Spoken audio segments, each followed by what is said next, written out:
All right, folks, we are here for another review from The Average Guy. Today, we're going to take a look at the Weber Genesis grill. Genesis 2, by the way, for second generation. There's an original Genesis generation that was made, and I think that was in the mid-2000s. This one's been released in the last couple of years. I bought this at Costco for around $1,000 in 2019 or 2020, somewhere around there. So I've had it for a couple of years. It's awesome. I'm the kind of person that likes to buy something once and then not have to buy it for a really long time. And what I can tell you is, if you agree with that kind of thinking, do not buy a charbroiler grill. Do not buy anything for less than $300. Do not buy anything for less than $500. Make the investment and buy a Weber or something comparable to a Weber. These are built to last for a long time. And when it comes to grills, you really do get what you pay for. So I'm going to take you through a couple of the features of this grill, what I like, what I don't like. But in a too long did not read scenario, or too long did not watch scenario, I will tell you, if you are looking for a grill, this Genesis 2 that you can find at Costco for about $1,000 is phenomenal, and you will not regret purchasing this. So a couple of the things that I'll start with is just the center section of the grill here. So you got a standard temperature gauge, which is fine. I mean, it's just like what you would find on most grills. And I use it, whenever I cook chicken, I monitor the temperature or what have you. So it does what it needs to do, but it's nothing outstanding.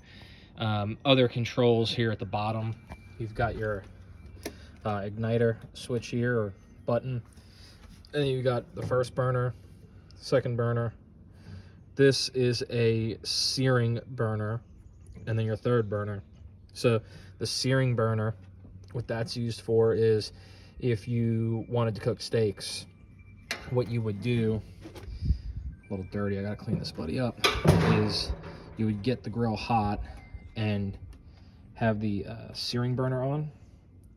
So you'd have 3 burners in a close proximity at a high temperature, and you would then put the steaks right here, because this part of the grill will be really hot, and what that will do is it will sear the meat, and it'll basically lock in all those juices. So you can sear for 2 to 4 minutes on each side. You flip it over the other and sear that side too. And then once you have that done, you can turn your sear burner off and then continue with the rest of the cook. While I have this open, I'll point a few things out here. So like I was saying, grill's a little bit dirty. I've been doing some grilling lately. I gotta clean it up. But if you are looking at any grill, do not get the iron grates.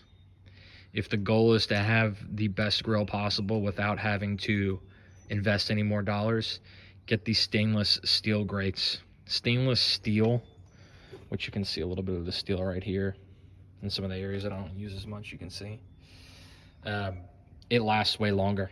I clean this grill with a deep scrub once a year, and stainless steel lasts because what happens with iron is it just breaks down. It starts to get rusty. It'll just rot out, and it can damage your grill because you're going to get all these pieces of rust and metal in your grill, and when you have grease involved, it just kind of gets hard for it to get out of your entire grill. So you kind of end up having to grill with rusty iron in your grill for the rest of its life, because the grease grabs it, and unless you do a deep scrub, you're really not going to get all that stuff out. So stainless steel, not only does it not rust or deteriorate like iron does, it lasts so much longer. So it's just so much better. And I think the stainless steel grates were only like $50 more online, so it's totally worth it. I absolutely recommend it. If you're going to get a grill, get stainless steel grates. Below that, you have 5 flavorizer bars, and then 3 more things down there to help direct heat and temperature and things like that. But this top cover here, it's heavy, It feels really good quality. It's got that feel of, you know, when you go to your neighbor's house or a friend's house and they have that grill and you lift it up and you're like, all right, I know that that's made with quality. That's what this is. It feels good in the hand.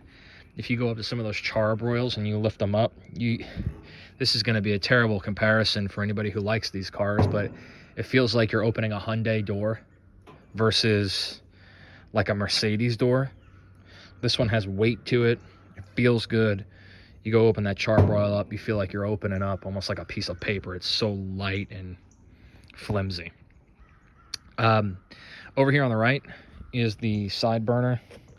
I've never used this. I thought it was so cool when we bought it, and I've not used it once. But some people use it for things like keeping chili warm or whatever they say. So I don't know. I just haven't had any use for it. One thing over here that I forgot is the lights. So this button right here, it's kind of cool. I don't really use it a whole lot, but it's neat. It lights up these knobs in the night. So it's kind of a cool little feature. But you don't need it, but it's nice to have. And then one of the coolest things that they have is this grill, iGrill thing. So this is an app you download on your phone. And then there's 4 slots underneath here. I'll show them to you.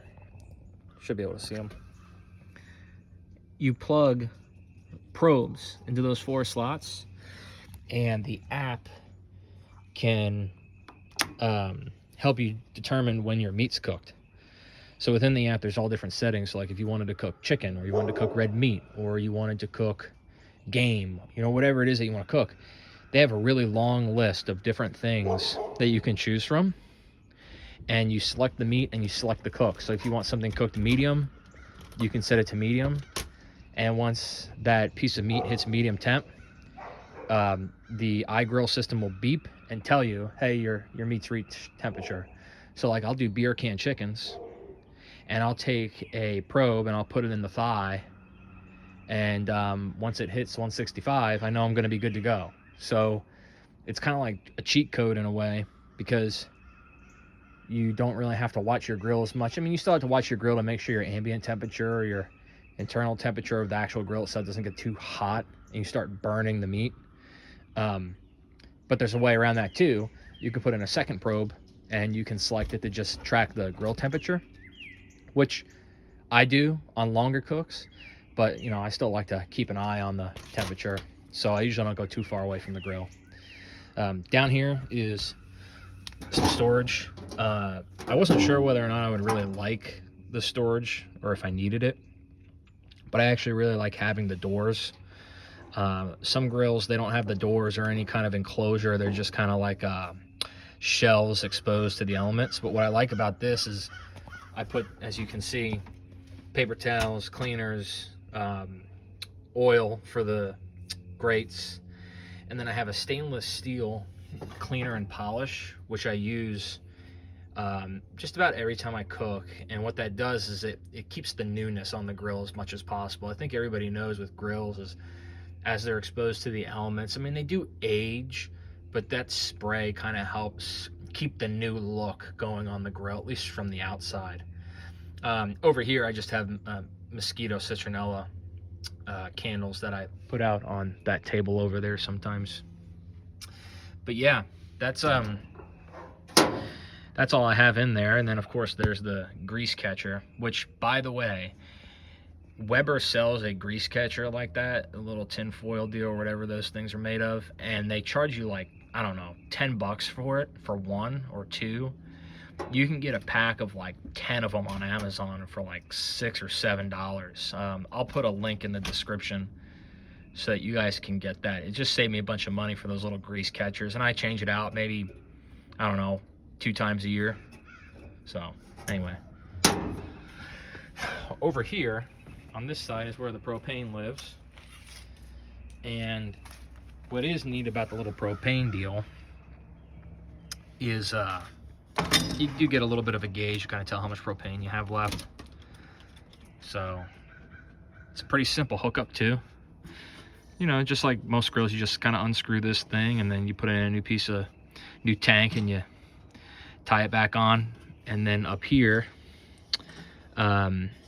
you've got a gauge system to be able to measure how much propane you have left, and it just holds on by this little notch right here. So, but yeah, it's just good to just have an idea of how much you have left, even though it's not 100% accurate. You know, sometimes it can vary, you know, like sometimes you lift it up and see how the red's in 2 different spots. This time you push it down, it comes up. So, I don't know, it's not exactly accurate, but it's just nice to have an idea of how much propane is left in the tank at any one given moment. So, yeah. So, that's the grill. It comes with the cover if you get it at Costco, and I absolutely recommend the cover because it helps, you know, extend the life of these. I expect to get at least a decade out of this thing, and for $1,000, if you're getting a decade out of it, that's $100 a year for a grill. It's a great deal when you think about it. If you buy a charbroil for $300 or $350, you know, you might get, I don't know, 3-4 years out of it.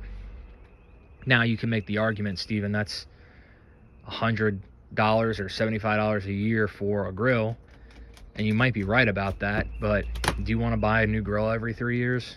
I don't. I want one grill, and I don't want the problems.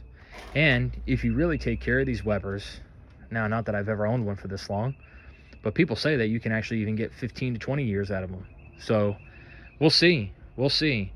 And really, at the end of the day too, Webers provide a great controlled cooking environment. You know, the temperature is consistent left to right, right to left on the burners.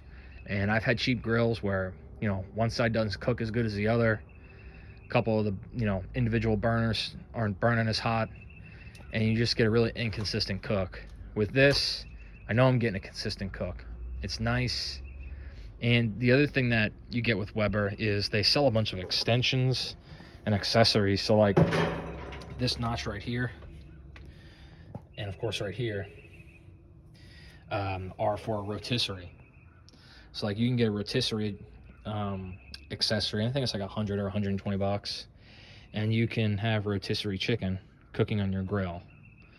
They also have a like tool accessory that has the tongs, spatula, and the 2-prong fork. And I think it's like $30, but it's such nice quality. I have them, and they're way better than any other brand stuff that you're going to get out there. I mean, when you buy something from Weber, you just know you're going to get quality. This adjusts, comes up and down, like you can move it up and down. So if you need more space or you just don't want the secondary warming rack, you can get rid of it. But yeah, there's so many accessories that Weber has that you can use your grill for or add to your grill. And they just make a great product. So I love this grill. I would 10 out of 10 recommend it. And if you like the review, please like, subscribe, and share and comment any questions you might have. And I'll be happy to answer them to the best of my ability. Installing this and putting it together was a little bit of a project. I will say that. It was, I think, 96 steps or something like that, and it took me, I don't know, 2 hours probably, somewhere around there. But it's worth it. I don't regret buying this one bit. So thanks for watching another episode of The Average Guy, and we'll see you next time.